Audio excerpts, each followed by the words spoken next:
Thanks a lot. And the interesting thing is, isn't it, that within this room, we do know how to manage change. We know what works, what doesn't.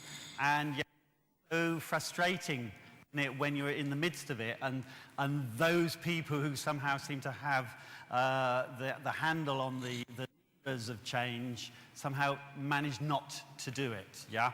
I'm just going to briefly run through just 3 or 4 slides around some research that Esther and I have been doing around what makes change happen, and also added in some work which some people in the States did, Prosky, www.prosky.com. You will have that in your pack.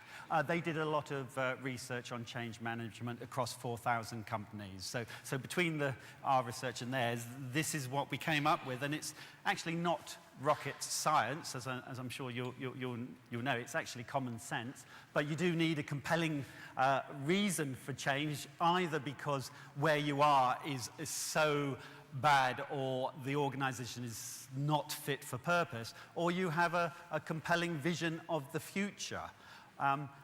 The effective sponsorship, and I think that's an important point about the top-down approach, that I'm not saying we're not saying change has to be top-down, but what we are saying is the people who have it in their gift to either help or hinder through their exercise of power, if they are not on board, then the chances of success are very much reduced.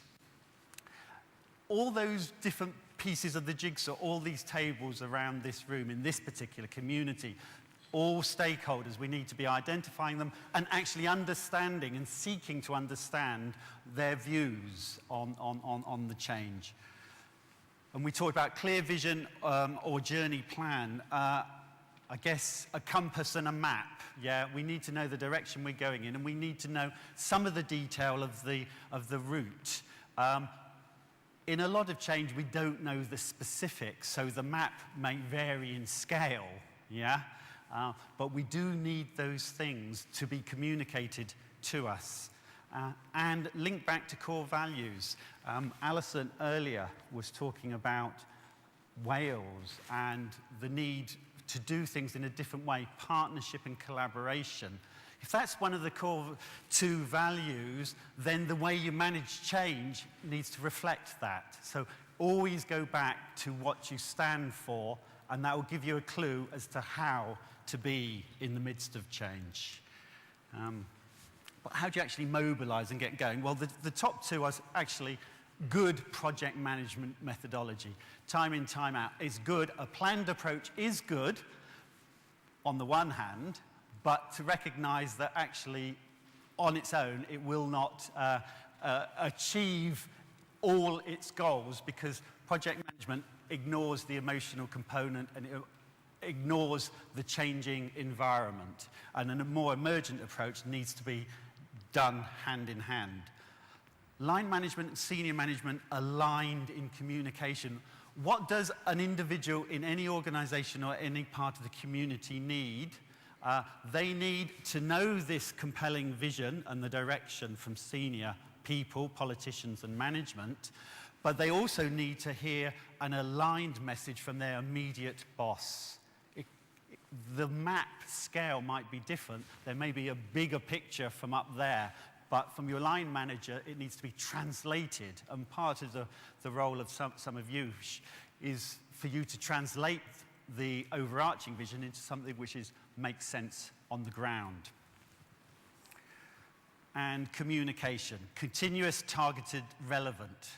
You're not going to get it right, by the way, because you're either going to communicate too much or too little, and that's part of this chaotic period. You're going to feel chaotic in your communication, as well as the people receiving it, but you still have to try. Keeping going, and here we're focusing on keeping the connections, all these different tables, all these different pieces of the jigsaw. They are in change, in the chaos, are dispersed. They're moving. They've lost a lot of their connections in terms of relationships and practices. So you have to make double effort to actually keep the dialogue going and allowing for this emotional roller coaster which individuals are going through and which you yourselves, no doubt, will be going through.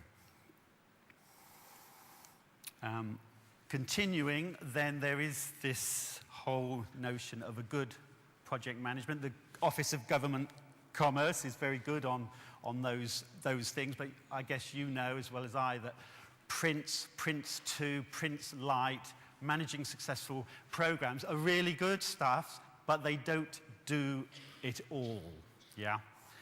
You do need to build the capacity of the people, and I don't just mean training. I mean, if we were going through a change here today, this week, we'd involve everyone in it and discussing it and having a dialogue and having consultations, working out what people needed. We wouldn't necessarily give everyone a week's course in change management. We would be discussing the changes themselves and seeing where we're capable and what capacity we needed, what competencies we needed to build on that. And feedback, monitoring, dialogue, reflection.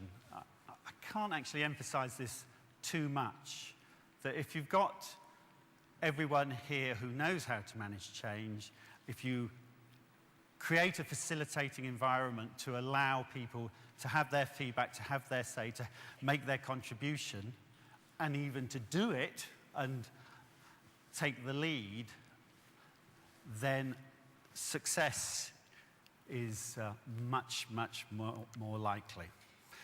Okay, so getting there. Well, it's not a question of you just integrate. I know I put up a model which said old status quo, new status quo.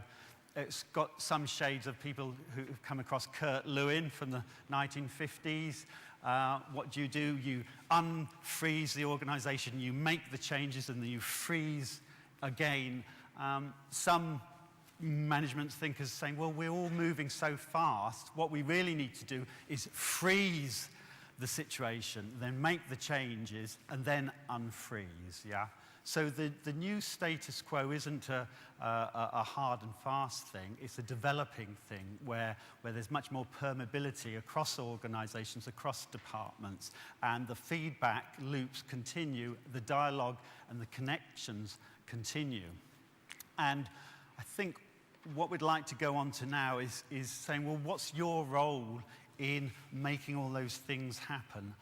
What are the leadership roles which you need to step into to be able to do some of this? Yeah. So I'm going to hand over to Esther just to talk about some of these leadership roles.